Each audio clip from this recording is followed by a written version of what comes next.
Hello friends and welcome back.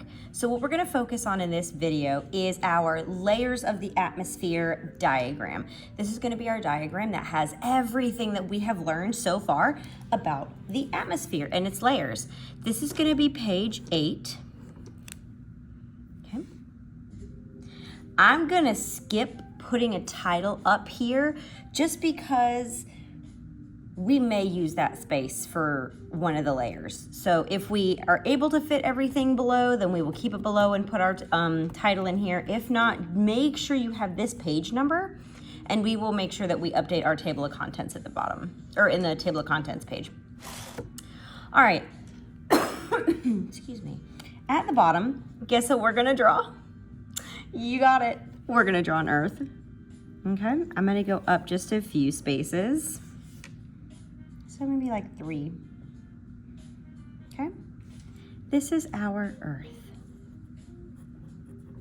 Yeah. I'm gonna add some continents on here because it just doesn't feel complete without some land. Okay. And then if you would like, for the sake of time on this video, I am not gonna like add color every time. But if you would prefer, you are more than welcome to pause at this point and add some color to your Earth. Okay. Okay. All right, the very first layer. We have 5 major layers. So here is layer 1. And remember, when we draw these, we are not drawing them to scale. This is just a diagram. This is not to scale. Okay, so there's 1. Layer 2. Layer 3. Layer 4. And layer 5. Okay? So there are 5 main layers. We know that the first layer is called the troposphere. Troposphere. We know that the second layer is called the stratosphere. Second layer, stratosphere. And then that third layer, if we flip that 3 upside down, it makes an M. So that third layer is the mesosphere. Okay. That fourth layer, thermosphere. And then the final exiting or the end of the atmosphere is the exosphere. Exosphere.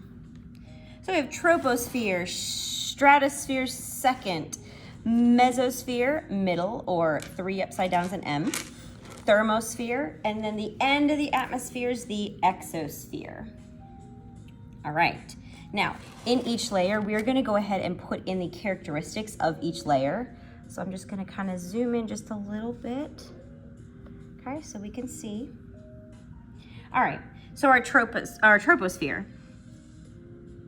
There's a couple things that we're gonna put in here. The first thing is, this is where www.troposphere.com, water, weather, we live here.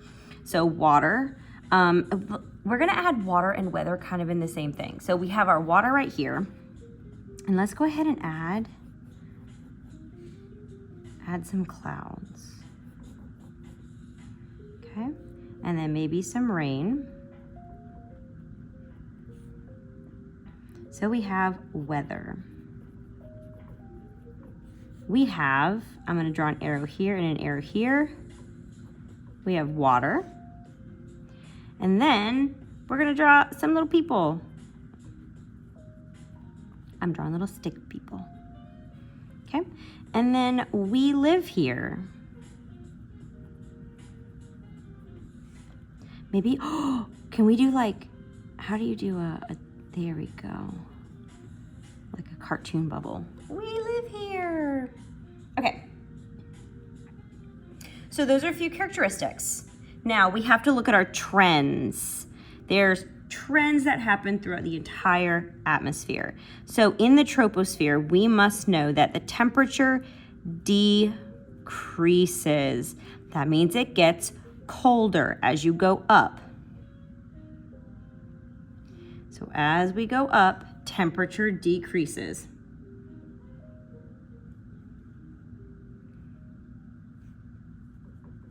So I'm going to put cooler and I'm going to put warmer. So it's warmer at the bottom and it's cooler as altitude increases.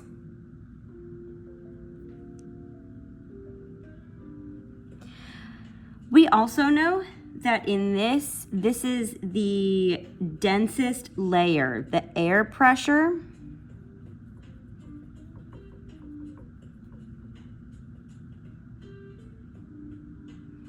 Air pressure densest. So it has the highest amount of air pressure.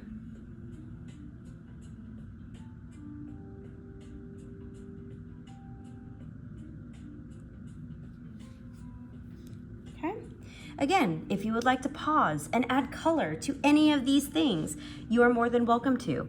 I'm trying to keep this video a little bit on the shorter end because it's going to be a little longer than a normal video.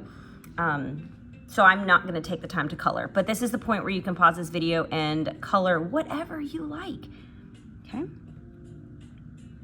All right, stratosphere. Here's the coolest part of the stratosphere. We're going to draw a dashed line, and in science, when we draw a dashed line, it means that there's a boundary, but it's not a definitive boundary. We know there's something here, but it's just, we're not quite, you know, in this diagram, it could end here, could end here. This is the ozone layer. The ozone is located at the bottom-ish portion of the stratosphere.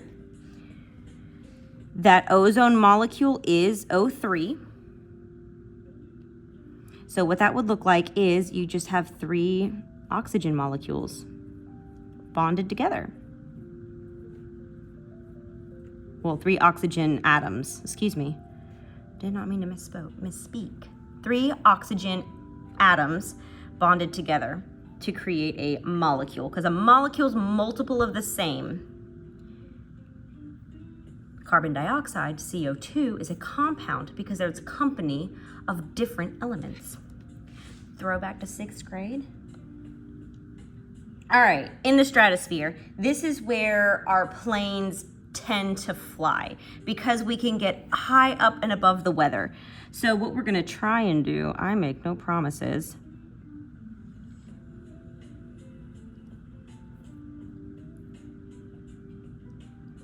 Ooh, look at her. She's not bad. Okay, maybe we shouldn't have added the windows. She looked better without a window. But airplanes have to have windows because they have to be able to see. Okay, so this is where planes will fly because they try and get up above the weather in the troposphere. All right, our trends. Temperature. Let's talk about temperature. So your temperature in the stratosphere is going to increase. And that is because of this ozone layer.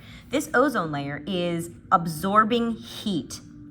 All the heat that forms down here, it rises and then gets trapped by the ozone layer. The ozone layer is also responsible for UV radiation.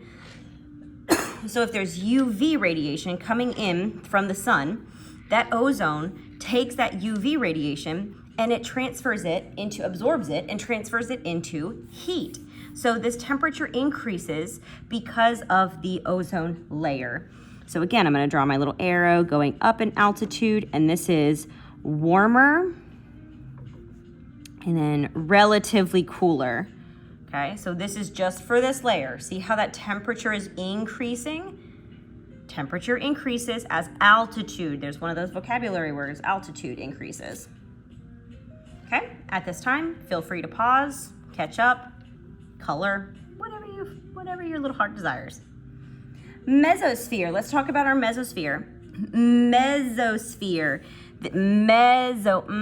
this is where meteors burn up.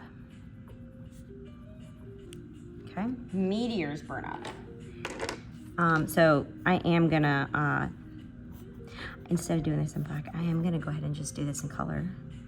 These are, oh no, my pencil.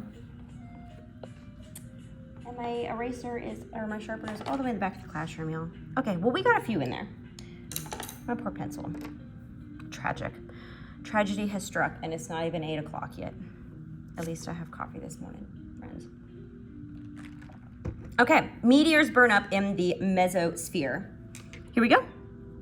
Here's our our trends.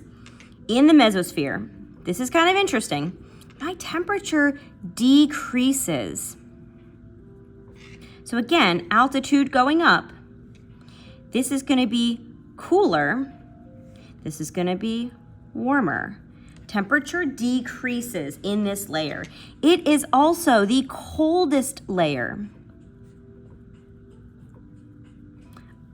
What? Coldest layer, but meteors burn up?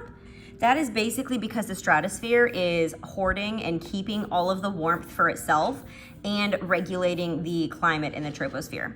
So all of this heat doesn't get here, which leaves this as the coldest layer. Now, because it's the coldest layer, there are certain particles that freeze.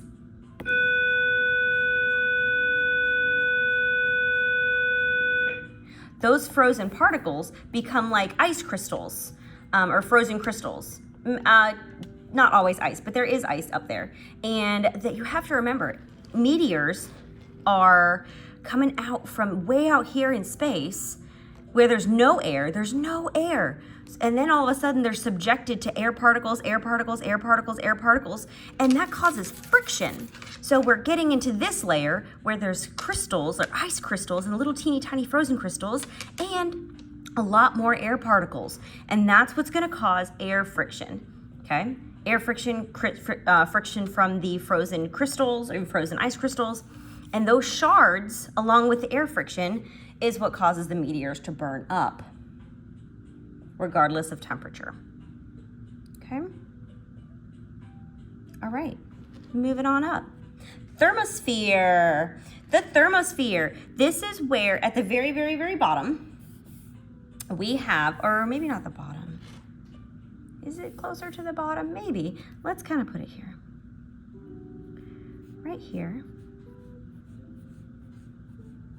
Again, a little boundary.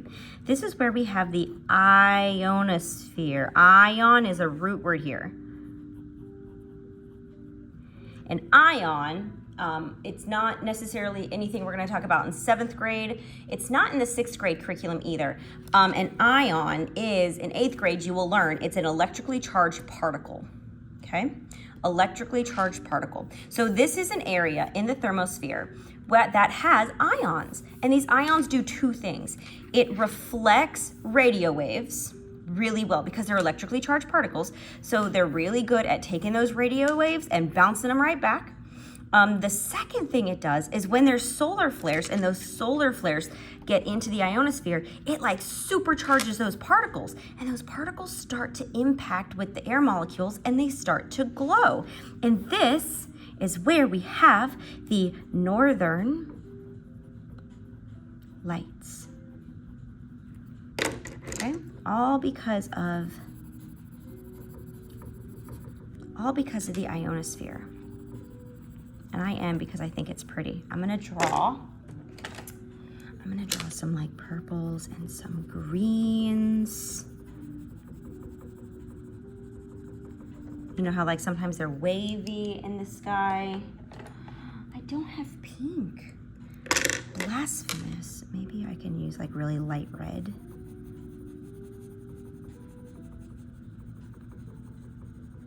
Okay, there's our northern lights. Okay, ionosphere, lower portion of the thermosphere. Okay, the thermosphere, let's talk about our temperature trend. All right, this is temp. And in the thermosphere, the temperature increases. It gets warmer. Okay, so this is gonna be warm. I guess we've been putting warmer. And this is gonna be cooler. Okay. This is also the hottest layer. I probably should put the highest temperature. This has the highest temperature. in terms of number value. This is the hottest layer in terms of temperature. Now, this is cool about this layer. Even though it has the highest temperature, there is no heat exchange. No heat exchange. Let's write that down over here. No heat exchange. Okay, and remember, temperature is the average motion of particles. So these air particles are constantly being bombarded by sunlight and those UV rays, okay? So they're moving really, really, really fast because there's getting so much energy. However, there's so few air particles that they never impact each other. And that is what heat is. Heat is the transfer of temperature. And there's no transfer of temperature here. Okay, and then our final layer, the exosphere. And remember, we kind of talked about the thermosphere having the ionosphere and then the exosphere, and all of this is the thermosphere because the temperature increases.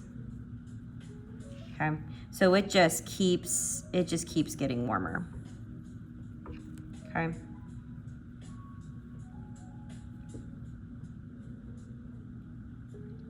All right, this is the end of the atmosphere. So what I'm gonna write, or I'm gonna draw, is I'm going to,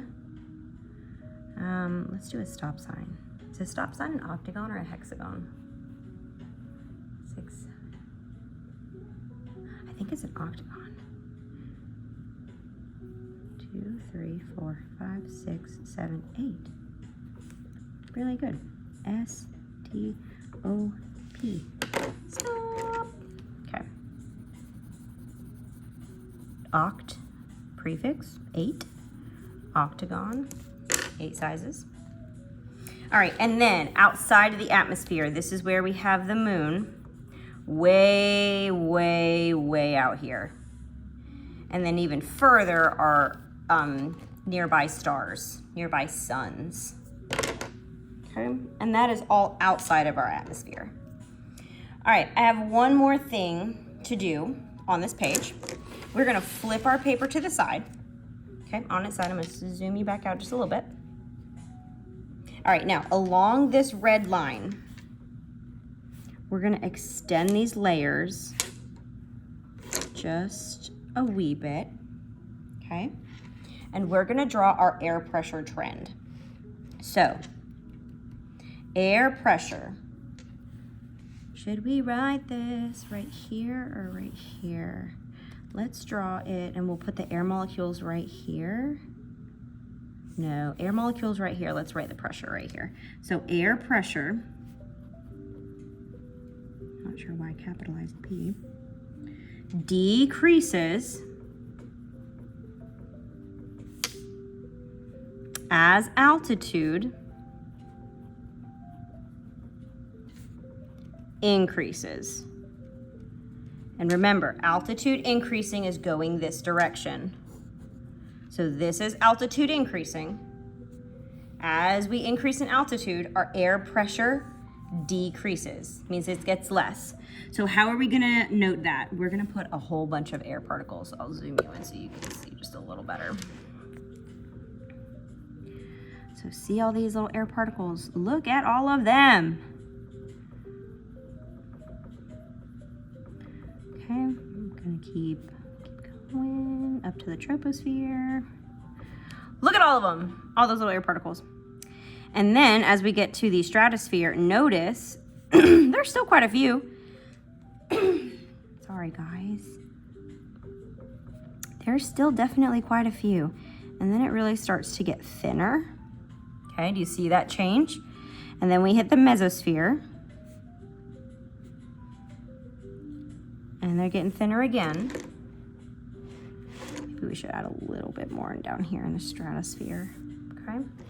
And then in the thermosphere, maybe we have 2 little air particles or 3 little air particles. And then in the exosphere, maybe we have just like one little air particle. So I'll flip you back around. Here's our air pressure. less air pressure, more air pressure. And when we say more air, we literally mean the density. All those layers above are just pushing and pressing down on them below. And that's what's causing all of the density of the troposphere and all of that air. Okay. Now I know that we've also had this in a separate page, but I just kind of, since I have some extra room and we're going to use all the space we can, let's put the atmosphere is made of. So the composition, because more is more. More learning is more learning. 78% is nitrogen. That is N2, N with a subscript of 2. That means that there's 2 nitrogens bonded together.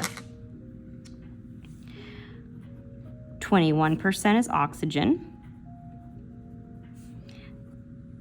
The formula for oxygen is O2, 2 oxygens bonded together. And then 1% is trace gases. And those trace gases is basically everything else. It's argon, carbon dioxide, methane, hydrogen, helium, water vapor, carbon monoxide, sulfur monoxide, it's all the other gases that you could find in the atmosphere. Okay, make sure you're also comfortable with this pie chart. So remember, 78, we're just gonna kind of guesstimate this. We know that 75 is 3/4, which would have been a straight line here. So we're just gonna kind of go up just a little bit. And then 1% is really teeny tiny. So there we go. Make sure you know that this is N2, nitrogen, 78%. Make sure you're able to identify this is O2, oxygen. And then this is trace. So make sure you're able to read this pie chart. Know your percentages, what they go with. That's your composition. This is the average of what the atmosphere is comprised of, or what it's made of. You guys have been awesome. This is everything that we are expected to understand and know.